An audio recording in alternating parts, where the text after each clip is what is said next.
Voces del Misterio Express.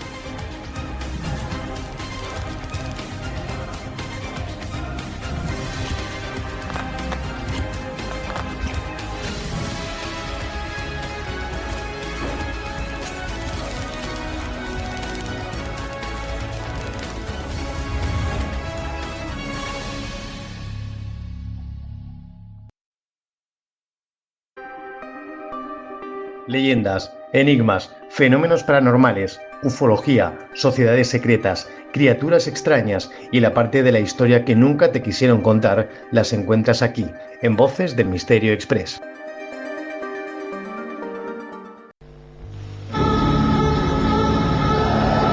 No me importa mi reputación. Lo que me importa es contar la historia de Emily Rose.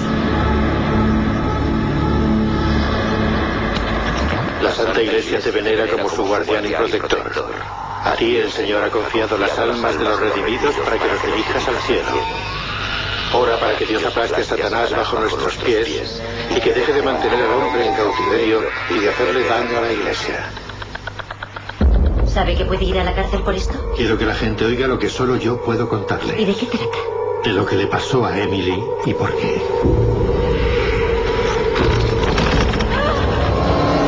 Así que ella creía que su posesión comenzó aquella noche en el hospital. Creo que sí. Emily sufría de epilepsia. Las creencias del padre Moore están basadas en la superstición. ¿El padre Moore le pidió asistencia médica para ella? No pude ayudarla. ¿Por qué no pudo? No existe ninguna inyección contra el diablo. Emily. Oye.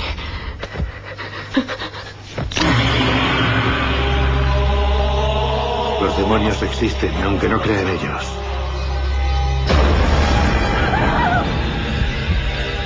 Pero tenga cuidado. Hay fuerzas que rodean este juicio.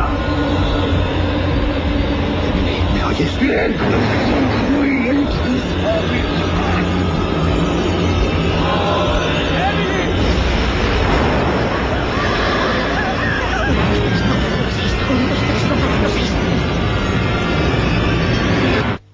Ha empezado.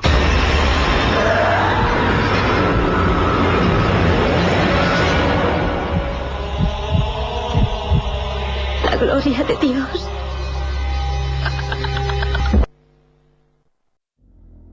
En los registros oficiales, Anneliese Michel aparece como una joven nacida en Baviera, en Alemania, en 1952. Era la segunda de 4 hermanas criadas en un hogar profundamente católico. Sus padres, Joseph y Anna Michel, no eran más que practicantes tremendamente devotos que además transmitieron a sus hijas una visión del mundo atravesada por el pecado, la penitencia y la salvación eterna. Pero en el colegio, Anneliese ya era vista como una alumna estudiosa y reservada, aunque su carácter retraído hacía que no destacara en la vida social. No era, sin embargo, una persona conflictiva. Quienes la conocieron la describieron como sensible, obediente, alguien que buscaba agradar a su familia y a su entorno religioso. Pero todo cambió en 1968, cuando a los 16 años sufrió una convulsión. El diagnóstico médico era claro: epilepsia en el lóbulo temporal. A partir de ahí comenzaron tratamientos, inicialmente con fármacos como el Dilantin y luego con combinaciones de otros medicamentos que buscaban reducir la frecuencia de los ataques. Pero lo que parecía un cuadro estrictamente neurológico pronto se iba a complicar con otros síntomas que se escapaban de los manuales médicos. Hacia los 20 años, Anneliese comenzó a mostrar comportamientos que alarmaron tanto a su familia como a los médicos. Dijo escuchar voces que le susurraban frases crueles y le ordenaban realizar actos autodestructivos. Además, aseguraba tener visiones de rostros demoníacos que se aparecían durante los rezos. Lo más perturbador fue su rechazo creciente a los símbolos religiosos. Una joven criada en la fe católica, de pronto no podía permanecer en una iglesia sin sentirse sofocada y reaccionaba con hostilidad al ver crucifijos, estampas o agua bendita. Mientras los médicos sostenían que se trataba de un trastorno psicótico por raíz epiléptica, la familia Mitchell interpretó aquello como una clara señal de posesión demoníaca. En un inicio, la iglesia se mostró reticente. Los sacerdotes locales recomendaron que la joven continuara con su tratamiento y no aceptaran la hipótesis de una posesión. No obstante, la insistencia de la familia, junto con la propia convicción de Annalise, que estaba poseída, terminaron de abrir una puerta a otra interpretación. En el año 1973 conoció al padre Ernest Halt, quien entró impresionado por la intensidad de sus relatos y lo quiso vivir en primera persona. Poco después se le sumó el padre Arnold Renz y ambos comenzaron a elevar informes a sus superiores eclesiásticos. En 1975, el arzobispo de Würzburg concedió un permiso oficial para practicar exorcismos según el ritual romano. Un procedimiento que en teoría solo debía aplicarse cuando se agotaran las explicaciones médicas. Entre septiembre de 1975 y julio de 1976, Annalise fue sometida a 67 sesiones de exorcismos, cada una de una duración de hasta 4 horas. Las grabaciones de audio, hoy disponibles en archivos judiciales y documentales, son estremecedoras.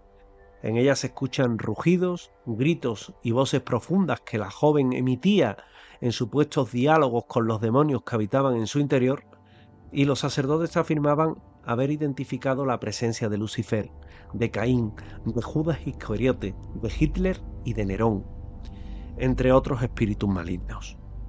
En ocasiones las voces parecían discutirse entre sí, como si múltiples entidades habitaran en un mismo cuerpo. El deterioro físico de Annalise fue evidente. En su afán de purificación, realizaba penitencias extremas como arrodillarse y levantarse cientos de veces seguidas, lo que hizo que se le rompieran los ligamentos de la rodilla. Dejó de alimentarse adecuadamente, rechazaba el agua y comenzó a padecer de neumonía. Al final, estaba tan débil que sus padres debían cogerla para trasladarla a las sesiones. El 1 de julio de 1976, Annalise murió en su casa. Tenía 23 años, pesaba apenas 30 kilos y presentaba signos de desnutrición y deshidratación extrema. El caso estalló en los medios alemanes y rápidamente atrajo la atención internacional. La fiscalía acusó a los padres y a los sacerdotes de homicidio por negligencia, alegando que habían permitido la muerte de la joven al abandonar el tratamiento médico y someterla a rituales desgastantes. Durante el juicio, que comenzó en 1978, se exhibieron grabaciones de los exorcismos como prueba de lo que había ocurrido. En el juicio, la defensa insistía en que Annalise había pedido la intervención religiosa y que los sacerdotes iban a actuar de buena fe. La fiscalía, por contra, se centró en las responsabilidades legales frente a la vida y la salud. El veredicto condenó a los 4 acusados, los padres y los sacerdotes. Los padres no recibieron pena de prisión bajo el argumento de que ya habían sufrido demasiado, mientras que los sacerdotes obtuvieron 3 años de libertad condicional. El juicio lo que hizo fue abrir un debate en Alemania. ¿Hasta dónde llega la libertad religiosa cuando entra en conflicto con la ciencia y los derechos fundamentales? Lejos de cerrarse, la historia de Annalise se convirtió en un terreno fértil para testimonios y teorías de lo paranormal. Comenzaron a llegar visitantes a la tumba en Klingenberger, donde hoy algunos aseguran sentir presencias extrañas y experimentar fenómenos inexplicables. Dicen los vecinos que hay luces extrañas en el cementerio y sobre todo cerca de la tumba, donde aparecen extrañas personas que le rezan. Investigadores afirman que las cintas de los exorcismos presentan distorsiones imposibles de explicar como fallos técnicos, y hay visitantes que relatan sentir un peso en el pecho o dificultad para respirar al acercarse a la lápida. Durante muchos de estos relatos, son muchos los expertos que dicen que pueden explicarse por sugestión, contribuyendo a cimentar la idea de que el espíritu de Annalise permanece inquieto. Lo cierto es que el caso se convirtió en una fuente inagotable de inspiración para libros, documentales y películas. La más célebre, El exorcismo de Emily Rose, del año 2005, dirigida por Scott Derrickson. La película presentó una versión dramatizada en la que combinaba el género de terror con un drama judicial.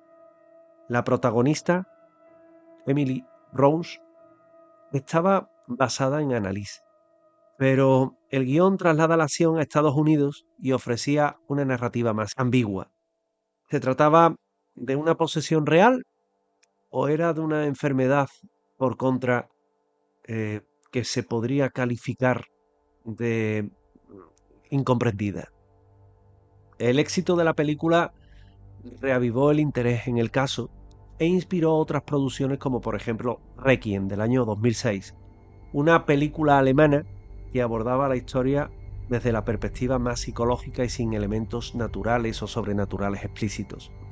En foros de internet y en comunidades religiosas la figura de Annalise comenzó a considerarse un mártir, una mártir contemporánea y de alguien que habría ofrecido su sufrimiento para liberar a otros del mal.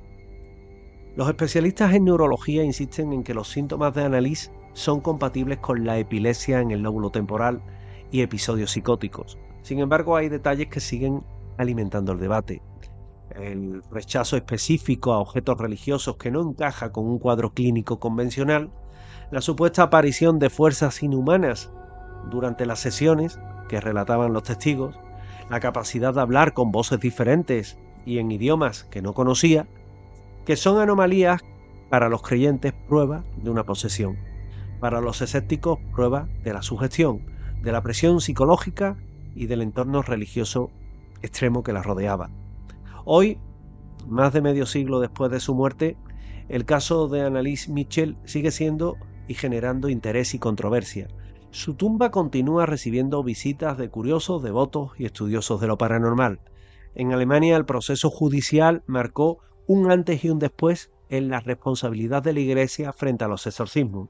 La práctica se mantiene, pero bajo controles mucho más estrictos.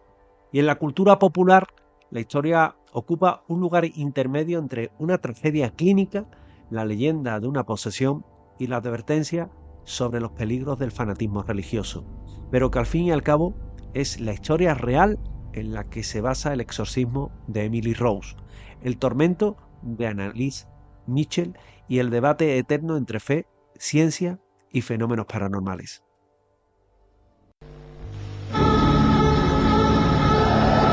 No me importa mi reputación. Lo que me importa es contar la historia de Emily Rose. La Santa Iglesia te venera como su guardián y protector. A ti el Señor ha confiado las almas de los redimidos para que los dirijas al cielo. Ora para que Dios aplaste a Satanás bajo nuestros pies y que deje de mantener al hombre en cautiverio y de hacerle daño a la Iglesia. ¿Sabe que puede ir a la cárcel por esto? Quiero que la gente oiga lo que solo yo puedo contarle. ¿Y de qué trata? De lo que le pasó a Emily y por qué.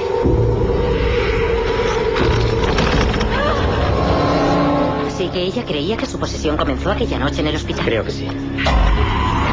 Emily sufría de epilepsia. Las creencias del padre Moore están basadas en la superstición. ¿El padre Moore le pidió asistencia médica para ella? No pude ayudarla. ¿Por qué no pudo? No existe ninguna inyección contra el diablo. ¿Emily? Oye.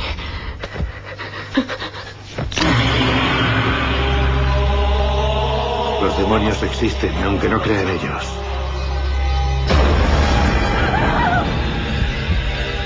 Pero tenga cuidado. Hay fuerzas que rodean este juicio. ¿Me oyes? Bien.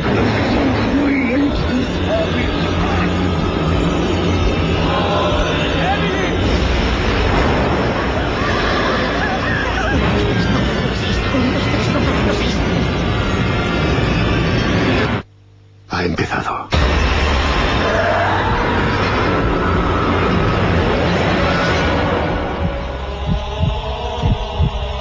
La gloria de Dios.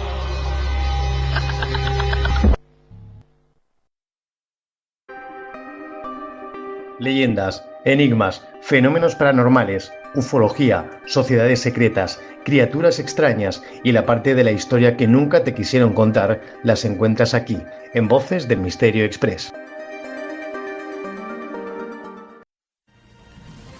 Voces del Misterio Express.